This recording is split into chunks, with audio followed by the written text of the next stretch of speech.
Everything we said about Ryan Day up into the playoffs was true. Not bad. Come on, Kenner. You can do better than that. To be fair, of all the elite quarterbacks in the NFL accomplished, Getting better. 1,000,000%. I 1,000,000% believe that the Dayton Flyers are afraid of the Wright State Raiders. That's why they come up with every excuse in the book not to play them. There it is. The hottest take of them all. It's the Justin Kenner Show, presented by Frickers, live on 1410 ESPN Radio. All right, everybody, welcome in. Happy Tuesday. The Justin Kenner Show presented by Frickers. Frickers, your home for fun, food, sports, and spirits. A lot to get into today. Chase Burns got rocked last night. I mean, how do you go from striking out the first 5 New York Yankees that you face, including Aaron Judge, and you have yourself a career night in your debut against, 2, 3 former MVPs in that Yankees lineup, to not even being able to make it out of the first inning last night against the Boston Red Sox? We welcome you in, everybody, again.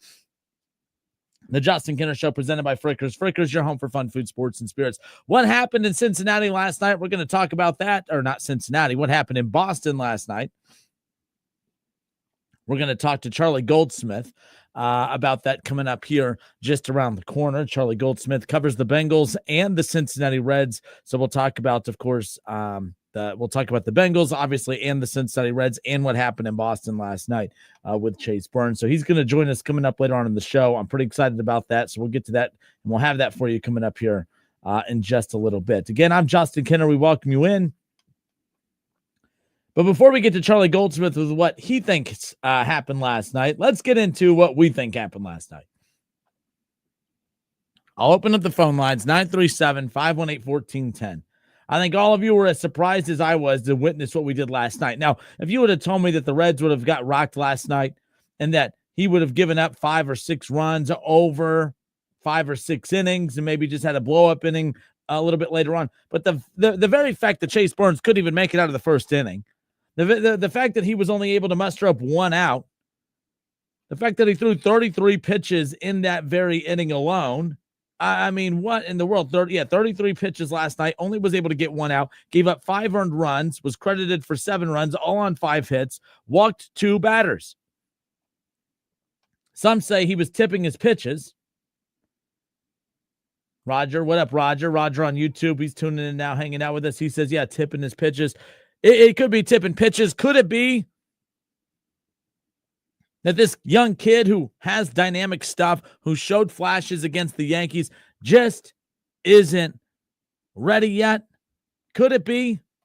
I mean, I don't know. Look, this is why last week when it was time to call up Chase Burns for his debut against the Yankees, I said I wasn't a fan of it. I didn't like the idea of calling up Chase Burns just quite yet. The guy had made 13 starts in the minor leagues. 13 starts in the minor leagues. I mean, mowed his way through Dayton, dominated in Chattanooga, and had 2 or 3 very good outings in Louisville before ultimately being called up to the Cincinnati Reds roster. Now, here's the deal with that.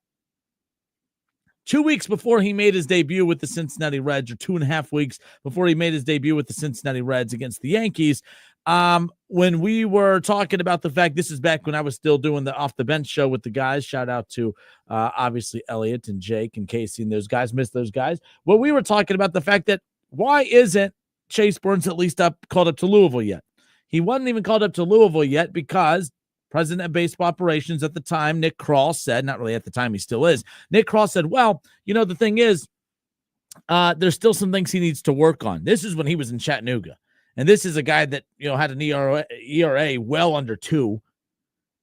He was striking out everybody he faced. I mean, he was unhittable, but Nick Kroll said he had some stuff to work on. So whatever, we debated, kind of silly. We weren't even advocating for him to get called up to the main roster. We were just saying, get him to Louisville at the very least. Why wouldn't you have him up in Louisville? Then the Hunter Green injury happens. Then all of a sudden he makes one more start after those comments from Nick Kroll. Then he gets called over and called up to Louisville. Makes a couple starts in Louisville. Great stuff. And then it's announced out of nowhere that when the Reds return home against the Yankees, that he was going to be making the game 2 start against them. Everyone was excited. I cracked this mic. I said, I'm not excited. I don't like when teams veer away from a designated timeline. I am fine with an organization saying, even though he has mastered at this point of his career through Dayton and Chattanooga, even though he's done a great job, we still need to make sure he is getting that innings total, that pitch count, that he's getting the reps he needs. If there's a second grader out there that's reading at a third grade level, you don't move them to third grade. They still got to finish second grade. You don't just pluck kids up and throw them in third grade because their reading levels are. You got to let them kind of make sure that they're getting the full experience in. I'm not a fan of moving timelines around. And I'm not saying that last night is who he is. But I also don't think that what he did against the Yankees is who he is either. I know that's what he's capable of. I think he's more of what we saw against the Yankees than what we saw against the Red Sox. But I think what we saw against the Red Sox is always going to be, there's always going to be an opportunity. There's always going to be a chance that that's going to happen in this early going.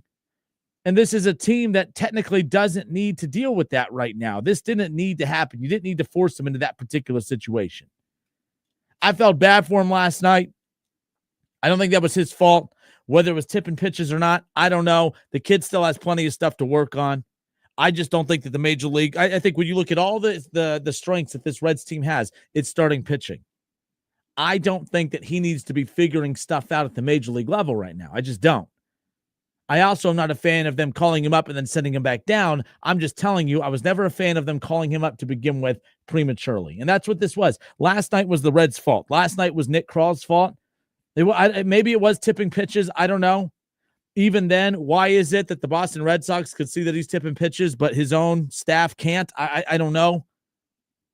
What did the Red Sox see that the Reds did not? I don't know. Blame it on tipping pitches. Blame it on whatever you want. To me, I blame the front office. I blame Nick Krall. He should not have been called up yet. And I'm not overreacting to a bad outing because I also probably overreacted to the great outing against the Yankees. But the bottom line is, we can't anoint him the number one ace of this staff one game and then say, well, he's still young in the other. No. He shouldn't have been called up yet. 937-518-1410.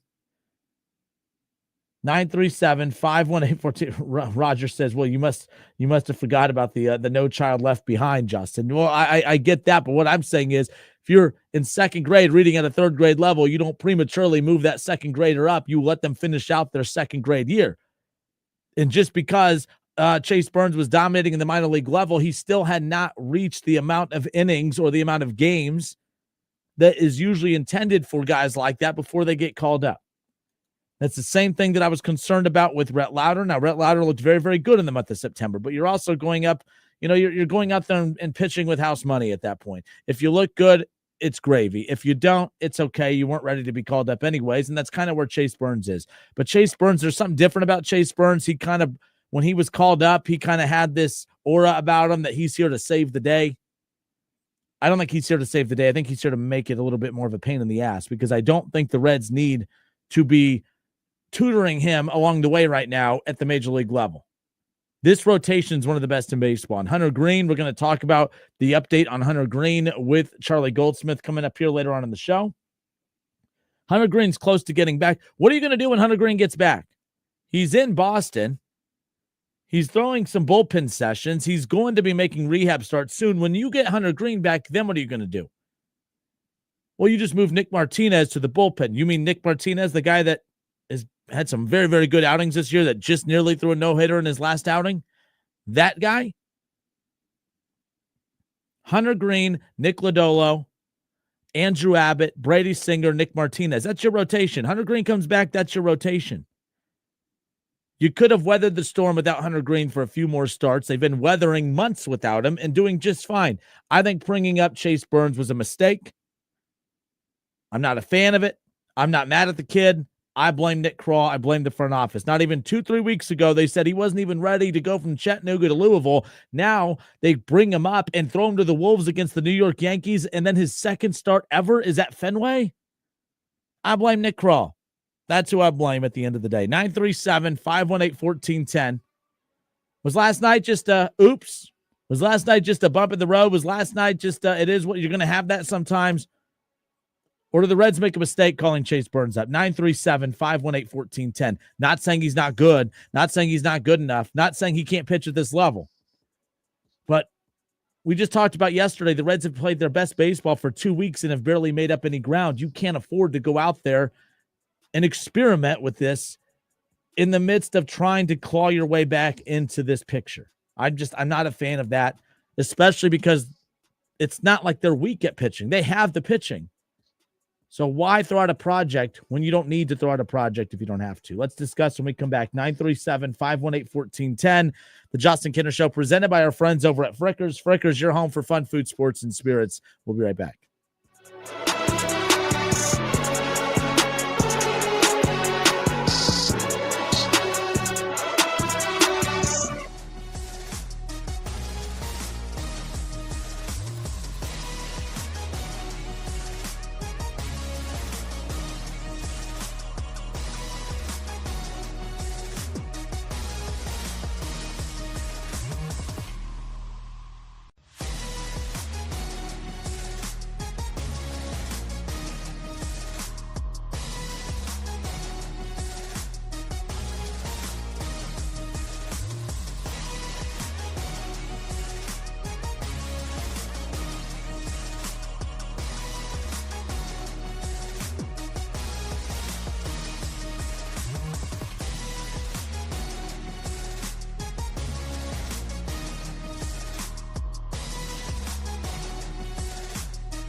All right, and we are back. The Justin Kinner Show presented by Frickers. Frickers, your home for fun food, sports, and spirits. 937-518-1410, the number to call and jump in on the conversation. We'll get to your calls here in just a second.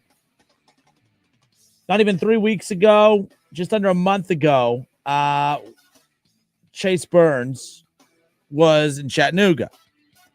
Chase Burns in Chattanooga was dominating. I mean, he mowed through the competition in Dayton, dominated in a short stint in Chattanooga. In fact, probably made a little bit of a longer start in Chattanooga than we expected.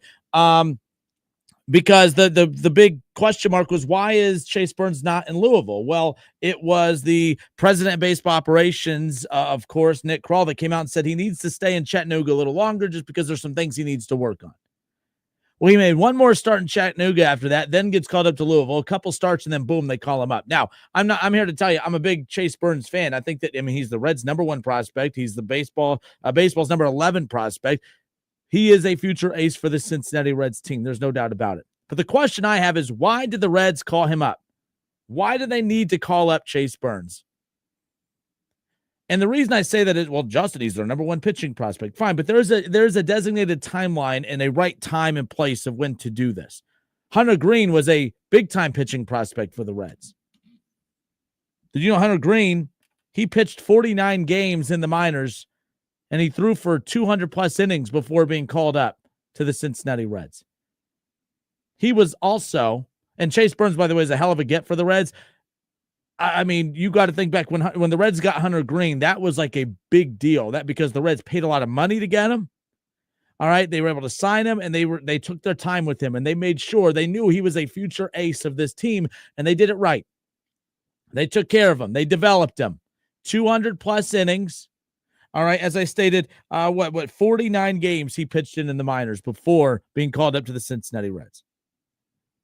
Nick Lodolo, another bigger pitching prospect for the Cincinnati Reds. I wouldn't put him on Chase Burns' level, but he's a guy that had a great stuff in college and had great stuff early in his minor league run. How long did his minor league run last? He threw for 94 innings in his minor league run, and he pitched 30 games.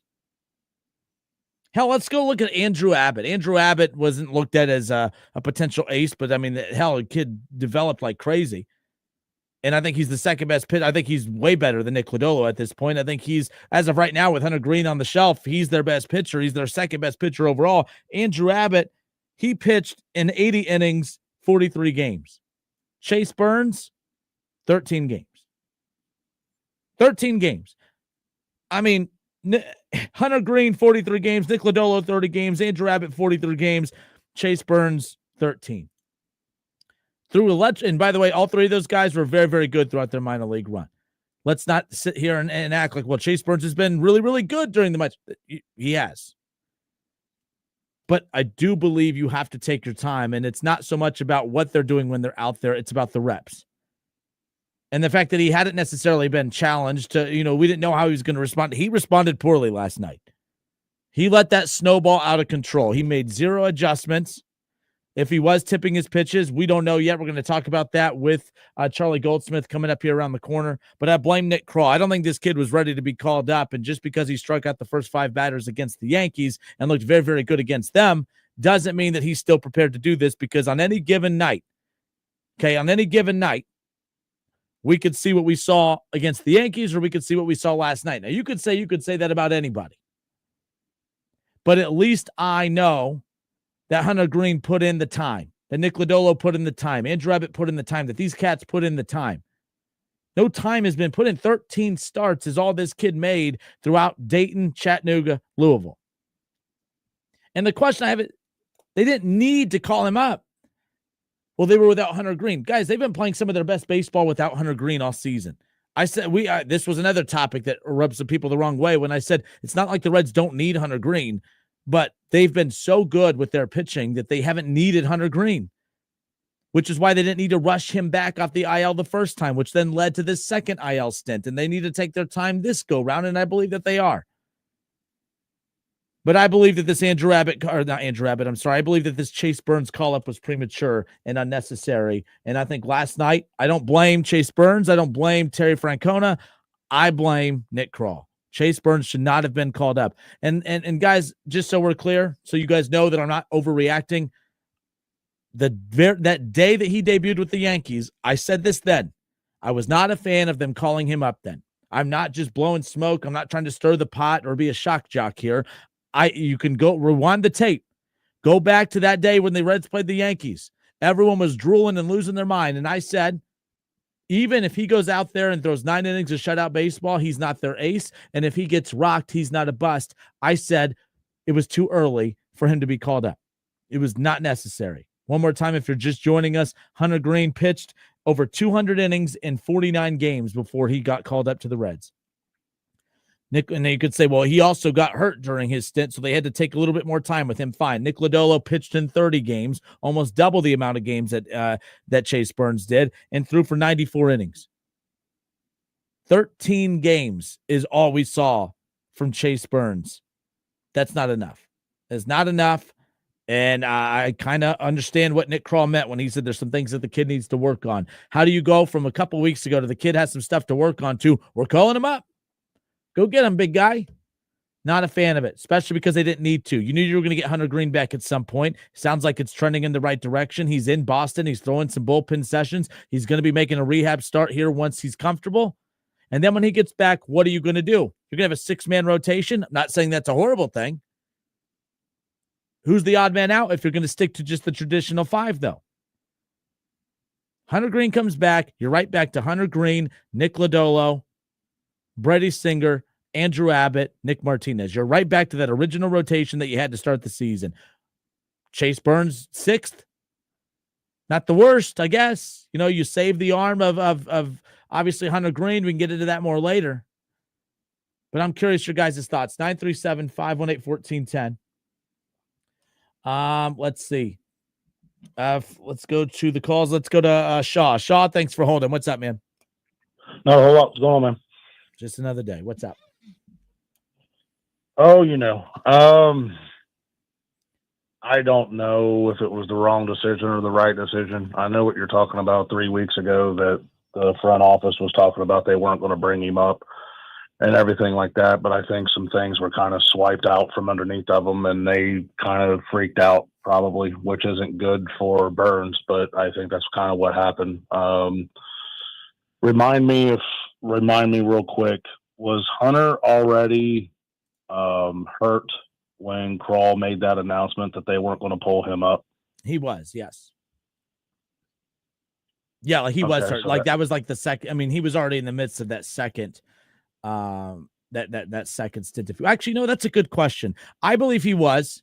I believe that he was because I remember at that time saying, "Oh man, yeah," because when they did announce that he was going to come up, I said, "Oh man, maybe they're telling you that there's something even bigger wrong with, of course, Hunter Green." But there's there's a lot of different ways to view this and take this. I get it. Every arm is different. Just because you had to be patient with Hunter Green and Nick Lodolo and others doesn't mean you have to with Chase Burns. But it's not as if this rotation was leaking and they desperately needed someone to come up to fill a void. This team was, I mean, like I said, you need Hunter Green, but his absence wasn't that noticeable over the last month and a half because of how deep this rotation and this pitching staff has been. So I don't know. I thought it was a weird move. Just thought it was a weird move is all. I'm on both sides of the fence, honestly, and I know that's not a very good place to be, and it doesn't do anything for anybody. But I agree with what you're saying. It doesn't make sense. It seems rushed. It seems not calculated at all. I was one of the ones 3 weeks ago that was actually agreeing with Kroll that I'm like 13 starts. That just seems too early.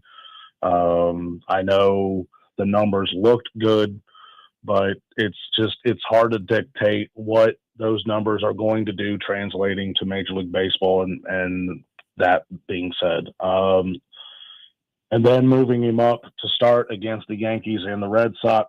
The Red Sox roster, a lot of what we're talking about with the Red Sox is just talking about the Red Sox as the historic name. This lineup, as proven last night, yes, it has pop, but it's been as inconsistent as the Reds have been all season long as well. The Yankees one was the head scratcher, and the whole tipping of the pitches doesn't sit well with me either. I'm going to be very interested to see what Goldsmith has to say, and here's why. If he was tipping pitches, one would have to think that the Yankees would have picked up on that as well. And who knows, maybe through the first 2 innings, it took them to figure that out. And then once they figured it out, he started getting hit. Not like he did last night, but he was starting to get hit. So on the one hand, you have the organization who's going against something that they said 3 weeks ago. We have him getting pulled up last week. He looked like he was going to be the next Terrence Skubal or Paul Skeens. And then this week you chalk it up to Wade Miley. He's young. He's young. He's inexperienced. He could be Wade Miley. He could be anything in between, yada, yada, yada.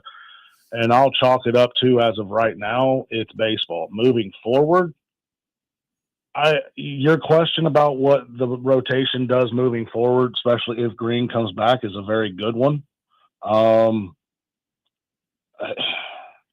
I just wish I could ask a question to Krall and Francona, and the question being, okay, what was the desperation to pull him up right now? And that's my curiosity too. Yeah.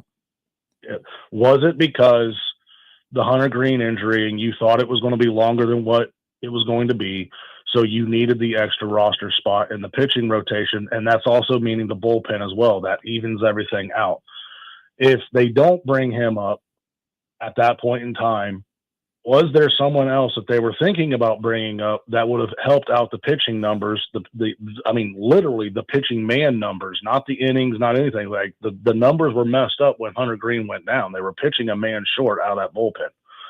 So that's also why they moved Martinez to the bullpen when Chase came up, and then they kind of fluxed some things around, and that's how Martinez got that start just a couple of days ago. And then it turned out, I think some things are coming forward now, and you got Terry and you got the front office looking at each other and going, okay, like this is all unfolding how we didn't think this was all going to unfold. I think what will wind up happening if they get good news about Green is I think Burns goes back down to AAA. As we saw last night, there are definitely some things he's got to work on, whether that's not tipping his pitches or being able to execute his secondary pitches better.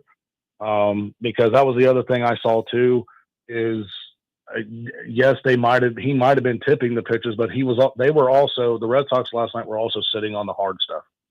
They were waiting for anything hard, and meaning just letting the curve, letting the changeup go. And as soon as he throws that hard stuff, and the slider didn't seem to have the break that the slider did against the Yankees. Yeah, he left it high. So he left a lot of stuff belt high. Yep. Mm-hmm. If he's just going to sit there and spin it up there, well, if he's not tipping the pitch, it doesn't really matter. Major League Baseball hitters are going to take a slider that's just spinning across the plate, and they're going to hit it 400 feet. And I think there's just a lot of things that kind of just didn't go his way last night. And it just proves that pitching in the Major League Baseball is hard. Paul Skeens is a freak, and not everybody has to be Paul Skeens in order to be good. He wouldn't be the first pitcher that would go back to AAA, work on some things, come back up, and tear it up when he comes back up. So I don't think the sky's falling. I'm not saying that's what you're saying. I'm not saying that's what anybody's saying. I'm just like, let's just reel it in here a little bit, not freak out. Just because he has one bad outing doesn't mean he's done, doesn't mean he's over with. And we'll just move forward and see what happens. All right, Shaw, appreciate the call, man. Thank you. Yep, go Blue. Peace. Yeah, and by the way, definitely not freaking out. This doesn't change my view of this team. Look, this team is still on pace to win 90 games, as we talked about yesterday. Now, technically, I mean, 14 wins is what they, 44 wins, I'm sorry, is what they're sitting at now. You want to be at that 45 win mark 3 months into the season, and there's 3 months left. They're doing just fine, as far as I'm concerned. This team's fine. The pitching's fine, which is why I didn't think that you needed to insert a project. You didn't need to create a project just to create a project. And you don't create a project because your front office is too damn lazy to go out and figure out a solution and find an answer. Now, obviously, Chase Petty, too, I think his lack of, the fact that he didn't stick when he got called up, he got rocked a few, times as well.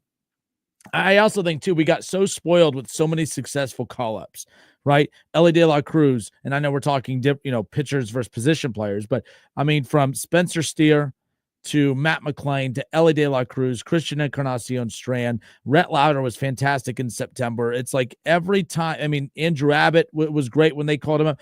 Every time the Reds have gone to, the system, to Louisville to pull a guy up, they've delivered. And technically, Chase Burns delivered against the Yankees. And technically, he could deliver moving forward. And then this is just a blip. And we'll reference this every once in a while and move forward. Cool.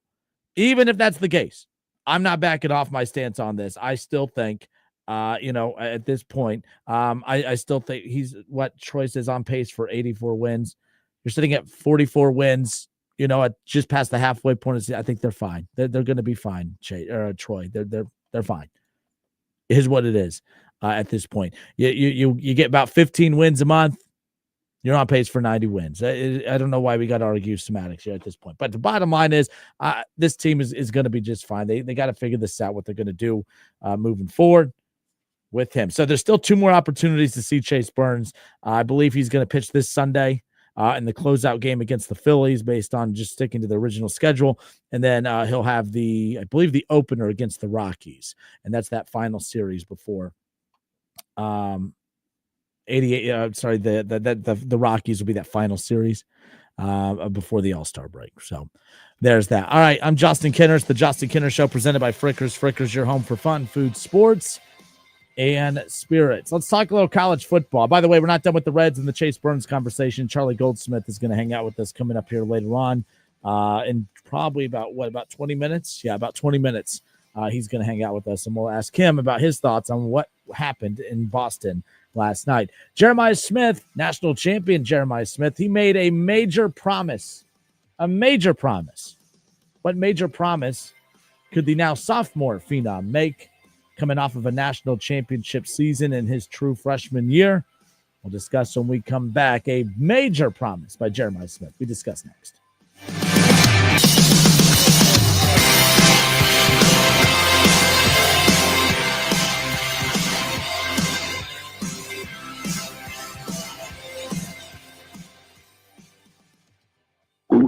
Oh no, stomach issues again? Stomach issues? Who are you? Your pancreas. I could be.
All right, and we're back. Justin Kinner with you here. Dayton's ESPN Radio, 1410 Wing AM.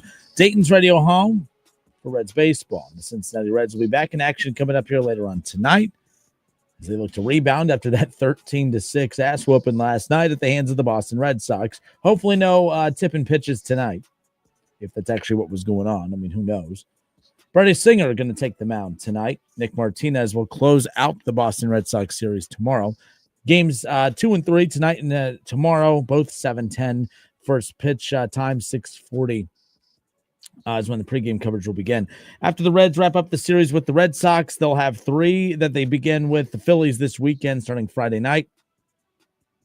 And then the final 7 games before the All-Star break, all at home with the Marlins. How are we? First of all, it's July.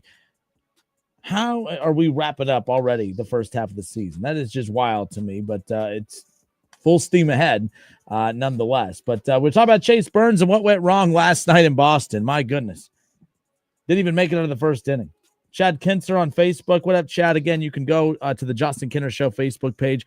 Follow along on the Facebook page. We interact with you there. Of course, we bring your comments into the show and respond to you that way, or you can call into the show as well, 937-518-1410. Chad Kinser says he can promise the world for the next 2 years, but let's see if that actually happens, and let's actually see if he stays for 2 more years. You're talking about Jeremiah Smith. Talking about Jeremiah Smith. That's what we're going to talk about here to open up this final part of the hour here. Again, we welcome you back. It's the Justin Kinner Show presented by Frickers. All right, Jeremiah Smith, last year's freshman phenom, national champion. Arguably the best. I mean, Ohio State is very fortunate right now because they're embarking on a season where they have the best offensive player in the country and arguably the best defensive player in the country. Jeremiah Smith on offense, Caleb Downs on defense, of course. But Jeremiah Smith was asked, of course, this is an article, this is according to The Athletic here, was kind of asked about his thoughts on Michigan. Jeremiah Smith goes on to say that, hey, you know what? I just hate them. Jeremiah Smith says, I just hate them. Just something about them. For the next 2 years, I promise you, I will not lose to them. I can't lose to them in the next 2 years. Jeremiah Smith, of course, entering his sophomore year, Ohio State, or at least college football, I should say, because you never know. College football is guaranteed to have 2 more years of Jeremiah Smith, of course. Hopefully both of those seasons are in Columbus, and I think that they will be. But we know he'll be in Columbus this upcoming season. And he still can't get the taste of that 13-10 loss at Michigan last year, or I should say in Columbus. Can't get that out of his system. And I don't know, like when he says, I just hate them, it's just something about them. You can't even tell you what he hates about them. It's just something about him. And I sometimes feel like this is just that forced narrative that is thrown upon us. Ohio State hates Michigan. Michigan hates Ohio State. I hate Michigan. Michigan fans hate us, blah, blah, blah. We get that. But because we've over-romanticized this stupid rivalry, and I shouldn't say stupid rivalry because it's the best rivalry in sports, but because we've over-romanticized it to the point to where it frustrates me to where I call it a stupid rivalry, is because it forces us to say weird stuff like this, like, I just hate him. I don't know what it is. I just hate him. Then how do you hate him? I know I don't hate many things. I don't hate many people. But the people I do hate, I know why. I know why I hate them. I could tell you. There's no, I don't know what it is about them. Just hate them. No, if you hate somebody, you hate something, there's a reason. And that's why, like, I just don't, I find this stuff corny. I do. I find it cheesy. Jeremiah Smith says, I don't know what it is about him. I just hate him. You don't know what do you hate about him? He promises that he will not lose to Michigan the next 2 years. That's great. And I would hope that if I asked him about Akron's on the schedule the next 2 years. Do you promise you won't lose to them? Yeah, probably. No, I can't promise we won't lose to Akron. Now he's going to, whether it's Wisconsin, Penn State, Michigan, Michigan State, USC, UCLA, doesn't matter. Jeremiah Smith, of course, is going to promise that we're not going to lose to those teams the next couple of years because he's the ultimate competitor and he doesn't want to lose those games. But, like, stop it with the lame, I hate them. I just don't know what it is. I look at them and they make me sick. Like, stop. Because Jeremiah Smith has to say, like I see in the comment section, not the chat, but like on social media, everybody jumping in. This is what Ohio State's needed. They've needed players and leaders like this to step up. This is what they need to be. What else is he going to say, folks? You ask him about Michigan, what's he going to say? Who cares? We won a national championship. Now, that's my mentality. My mentality is I don't care what you do. I don't care who you lose to. As long as whoever you lose to doesn't prevent you from winning a national championship, I really don't care. I'm in the minority on that. I got ripped for that last year, and then my take ended up being right. You don't have to beat Michigan. Everyone's like, you got to win a national championship, you have to beat Michigan. You're not going to win a national championship if you can't get to the Big Ten championship game. Can't get to the Big Ten championship game unless you beat Michigan. Well, as much as I love a good old-fashioned Big Ten championship, and as much as I love when Ohio State beats Michigan, just like I love when they beat anybody, I love national championships. I love national championships. And last year, even with the loss to Michigan, it was still one of the most memorable seasons for me as a Buckeye fan, watching them go on to win a national championship. I'm glad that they beat them, or I'm glad, I'll be glad when they beat them. Okay? But I'm going to be just as happy when they beat Texas in week 1. And I'll be just as pissed if they lose to Texas in week 1 as if I'll lose as pissed as I'll be if they lose to Michigan in the final week. I'm on an island all by myself. I'm not trying to convince you to come hang out with me on this island over here by myself, because I know I'm not going to, it's a cult. And I'm not going to go into a church and try to tell everyone how cool it is to be an atheist. I'm not an atheist, by the way. I'm just saying, like, that's basically the equivalent. The equivalent to telling Ohio State fans that the Michigan rivalry doesn't matter is like going into a church and trying to convince everybody to be an atheist. You're never going to win that freaking battle. So I'm not here to convince you. I'm just here because the show says the Justin Kinner Show. So that's my opinion. Win a national championship. If you lose for the 5th straight year, I don't care. If you hoist up that national championship at the end of the season after losing for the 5th straight year, I that's all I care about. Hoist up a national championship trophy. That's what it's all about. The millions and millions of dollars that's being flung all around college football is not being flung around to just beat Michigan. That money's being thrown around to win a national championship. Losing to Michigan sucks. Losing to Texas will suck. If you lose to Penn State this year, that's going to suck. But there will not be a more sucky situation than not winning a national championship when you have all this talent on this roster again. I'm not going to win that battle. I'm not going to convince you Buckeye fans otherwise. I'm a Buckeye fan too, by the way. But the bottom line is Jeremiah Smith, he has to say what he said, because at the end of the day, what else is he going to say? You guys will jump his case if they say anything. Anytime a player has said, well, it's just another game. We got to approach it like it's just any other game. It's not just any other game. It is. It's you lose to Penn State. It's just as bad losing to them as Michigan in regards to you making your job of accomplishing the ultimate goal, which is winning a national championship. It really all comes down to that. Don't make this more difficult than it has to be. Beat Michigan. Beat Texas. Beat Penn State. Beat anybody. Beat everybody. You're Ohio State. Millions and millions of dollars is being invested into this roster. You're expected to beat everybody. You're not just expected to beat one team and one team only. You're expected to beat every team that's on your roster or on your schedule, because you got the best talent in the world. Is what it is.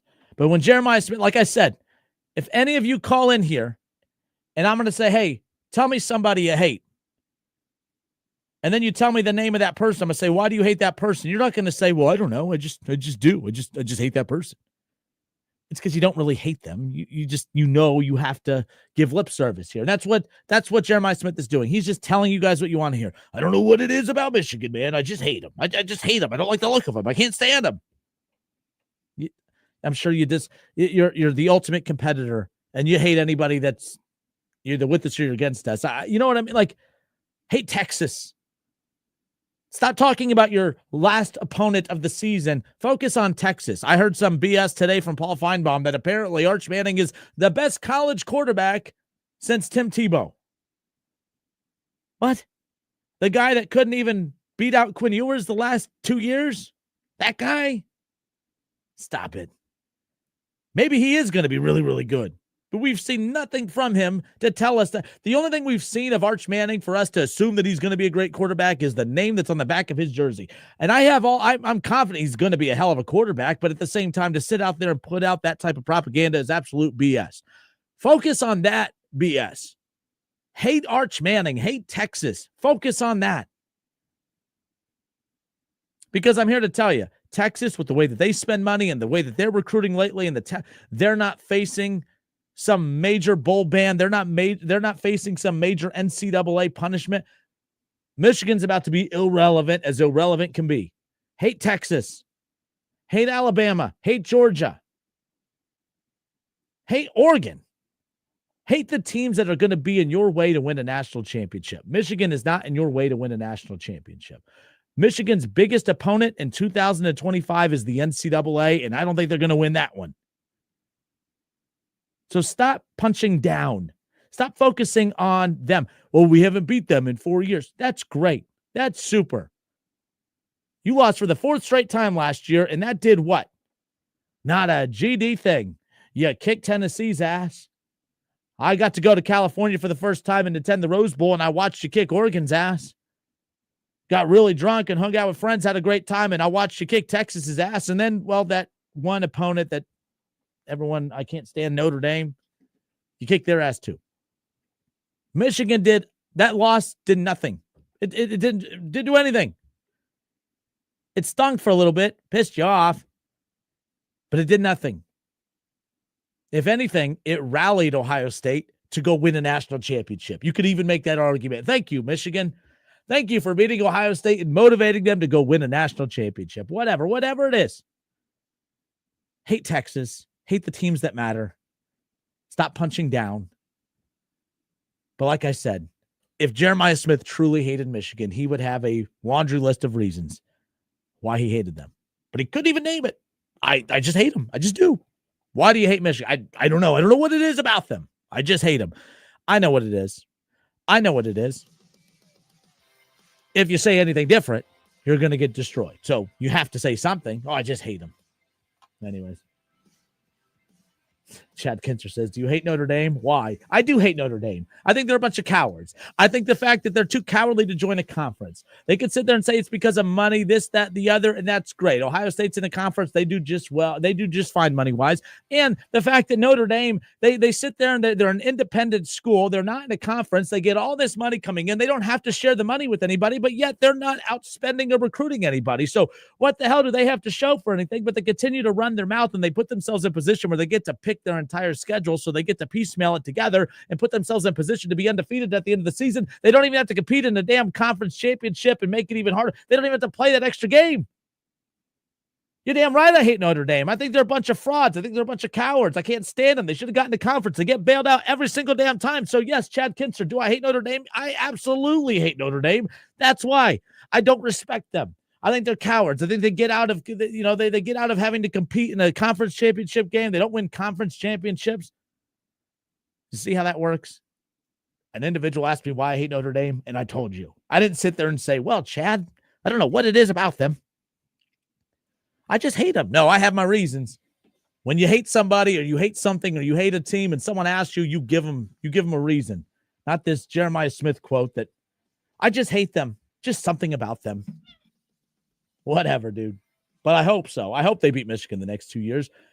And I hope they beat Texas. And I hope they beat Georgia. I hope they beat Texas the next 2 years. I hope they beat Alabama in a couple of years, Georgia, all that. I hope they beat everybody. Buckeyes defending national champions. I hope they win another national championship. I hope they win back-to-back. I hate all opponents equally. I'm an equal opportunist. I hate everybody. I hate every team. There you go. Charlie Goldsmith. I'm going to talk about the Cincinnati Reds. What the hell happened with Chase Burns last night? We'll pick up with that. Charlie Goldsmith joins us next.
right, everybody, we welcome you back. It's the Justin Kinner Show live here, Dayton's ESPN Radio, 1410 Wing AM.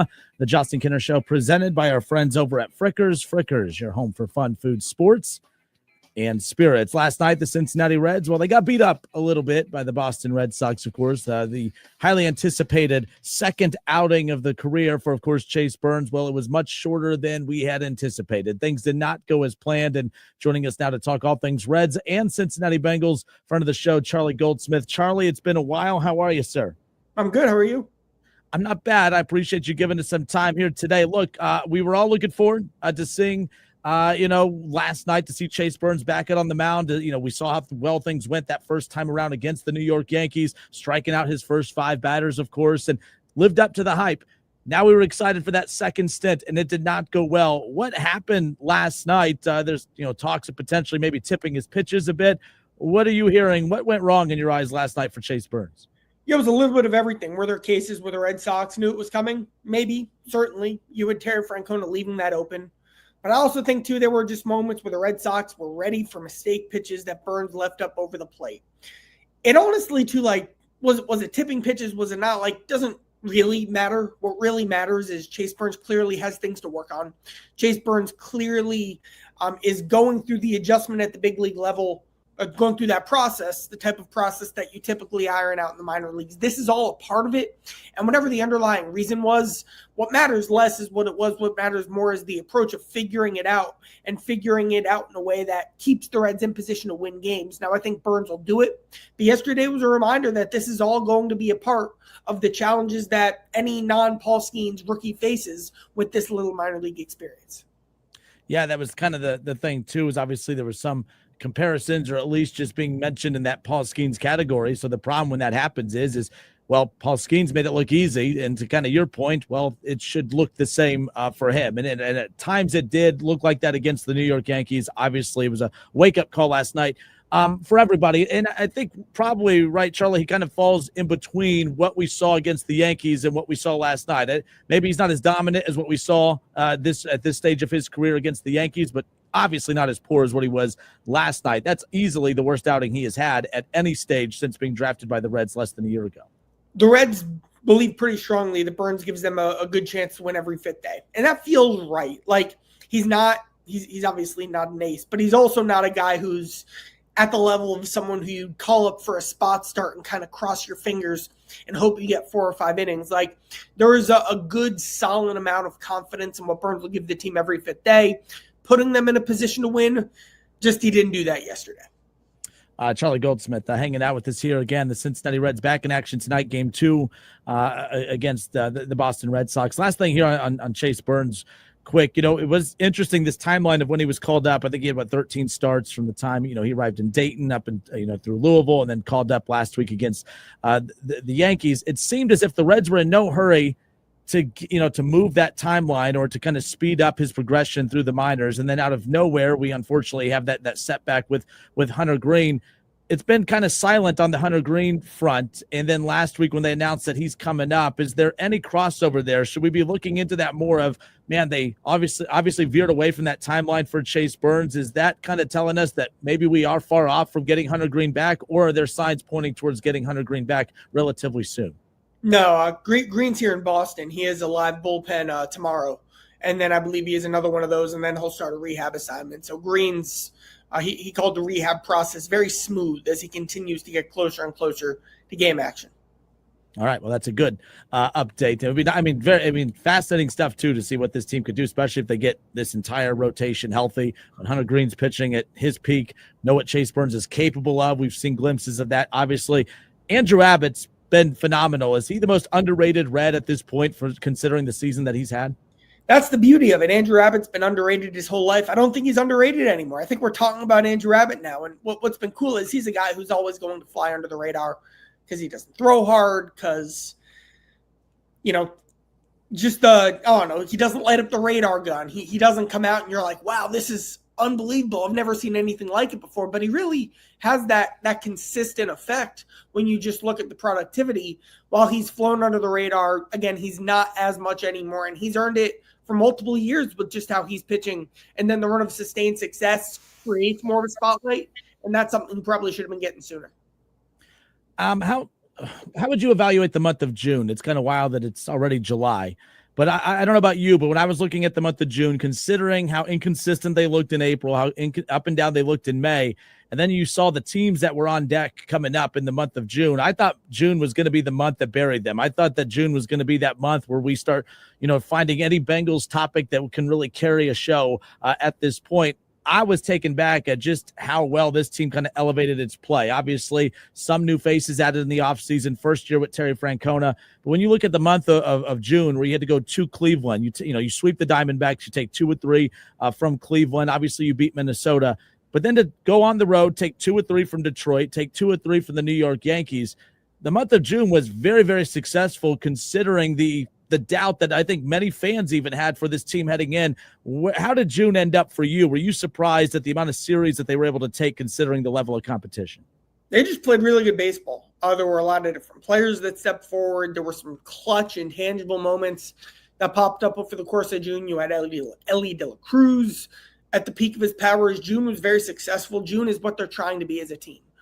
Building on this, sustaining it, keeping this identity and brand of baseball going and continuing, that's going to be the trick. But June was a very successful month as the Reds got to feel like, all right, this is who we are when things are going well. They continue, obviously, the series with the Red Sox. Obviously, then they got a series with Philly. And then they have a very manageable 7-game stretch heading in to that All-Star break. Look, I know you're going to get a ton of trade, deadline questions, and it's not going to not be the show. I am going to throw that at you, but obviously it seems like we don't really know what this team's going to be at the deadline. When you talk about the identity of this team, we know they rely heavily on this pitching, but for this team, it's like you either need them to be really, really bad, so it makes it easy for the front office's decision on what they want to do at the deadline, or take off. They maybe haven't taken off, but they've definitely shown you that this is going to be a team that's going to compete down the stretch. What do you anticipate when we get to that trade deadline as far as the activity for this team at that point?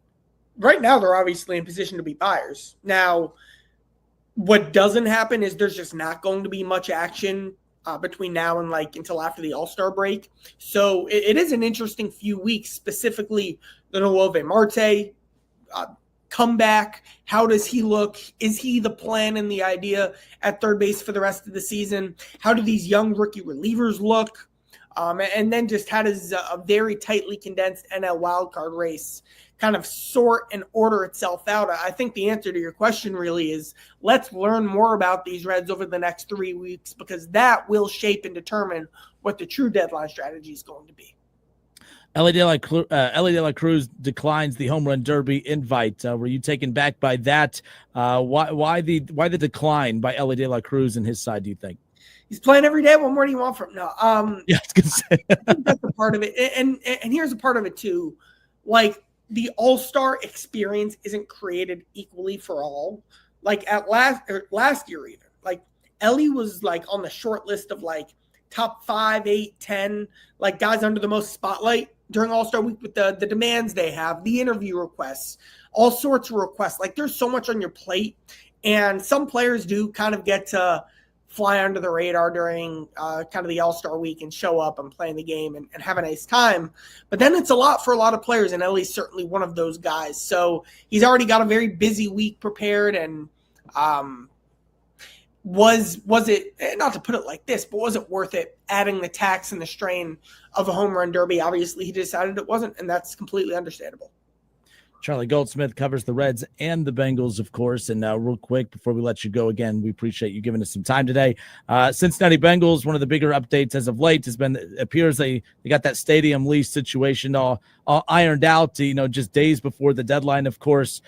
Just thoughts on that, of course, as I don't think anyone was panicking, thinking that anything horrible was going to happen, but I think people got a little uncomfortable as it was getting closer to the deadline. Any big takeaways as far as how the city and obviously the organization handled the negotiations with the lease? Just this, that I think it's incredibly, incredibly meaningful and a part of the fabric and structure and identity of the Bengals, that they are that they are a downtown Hamilton County, right on the banks, right in the middle. That's such a huge part of the fabric of who they are. And I'm lucky enough to be able to cover a lot of these road games, and you're driving 20 minutes to get to the middle of nowhere, and you're like, why is it like this? And that stinks for everybody. The Bengals don't have to live with that. And that's what it's all about. Even more than the wins. The wins are great, but even more is representing your city in that type of way. And the Bengals will keep doing that. Off-season started. All the talk of Jamar T, not really, I think it was when you were off the bench with us, you said the most over-talked about storyline is the T. Higgins thing. Finally get that put to rest, and then Trey Hendrickson, he kind of takes the baton and has been running with it. Obviously, every time it sounds like something new is broke regarding the situation, it's just a new way to say what we've already known, is that, hey, these both sides seem to be far apart. How does this end? I mean, there's some other similar situations, even in the division with obviously the Steelers and Watt at this point. But how do you envision this ending? Is he going to miss time in camp? Is this going to bleed into the season? With what we know now at this point, with July getting underway, how do you envision this kind of playing out as camp gets closer and closer? Having covered a few of these, the biggest thing I've learned is kind of the reminder that people are unpredictable. Like one day, one side, the other side, both sides, who knows? Maybe this isn't going to happen, but, who's the best safety or the best cornerback in the NFL? Like we just saw the Minka Fitzpatrick and Jalen Ramsey trade. Like who knows? What if the Broncos say, hey, Pat Surtain for Trey Hendrickson? Now that's not going to happen, but people are unpredictable. So I'm not kind of the read I have and like the reporting I have on the situation is someone's mind obviously is going to change at some point about some topic, whether it's the trade, whether it's the contract you're willing to take, the contract you're willing to offer.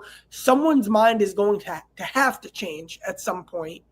Who's that going to be? Again, people are unpredictable. And that's the vibe I keep getting. We don't know. And everyone's kind of waiting. And now it's kind of at a standstill, stuck point with everyone out for summer break. It doesn't always have to be a good guy and a bad guy, like it's a movie role with the villain and an antagonist and all that, protagonist and this and that. But the Shamar Stewart situation, although very similar to Trey Hendrickson pursuing what they want to get from this organization that at times has been very stubborn, is there a good guy, bad guy in this situation? Are the Bengals wrong for how locked in they are, taking Shamar Stewart with the number 17 pick in the first round, but not being willing to budge at all when it comes to the language within the contract? Is there a good or a bad guy in this situation? And how do you see this one playing out in similar question to what we just talked about with Hendrickson? I don't know. The thing I keep going back to is the pre-draft stuff, which is that Shamar didn't come in for a visit. It seemed like, for example, Al Golden talked to Stewart's College DC like 3 days before the draft. Like, was there more prep that could have been done with Stewart before the draft to maybe have a better feel for how this type of situation would go in terms of maybe laying the groundwork there or just having a better read on how it all be handled? Could there have just been more information in the process before the draft? That's something I keep going back to. But again, it's another example where people are unpredictable. Shamar has obviously done some things that, in terms of his public comments and skipping mini camp, we wouldn't have predicted that. No one was predicting that. So again, it's unpredictable people that I think that's just the best way to say it. It's summer break. There's no leverage moment coming up. No one's missing anything right now. So it is very much a quiet standstill at this point. Last thing on the way out, Charlie, Zach Taylor. Obviously, we know just how vitally important it is. I mean, September. I mean, you could say, hey, the most important month is the last month of the season. You want to be that last team holding up that Super Bowl trophy, of course, and that's something that's very plausible for this Bengals team, no doubt. But the one thing that always gets in their way is that month of September. Is Zach Taylor on the hot seat? Do you think he's on the hot seat? Is this a make or break year? Is it a make or break month in September for Zach Taylor and the Cincinnati Bengals team? I don't think so. I still feel very good about, most importantly, Burr's relationship with him, the way the offense has continued to evolve. I think you need more time to see the defense play out. Obviously, it's a team with high expectations, and those are well earned. But I'm interested to see this team kind of maybe how this team is different from last team, how that group kind of evolves into this season. That's kind of more how I look at this whole situation entering the year. All right, good stuff. Charlie Goldsmith, awesome enough to give us some time talking all things Reds and Bengals.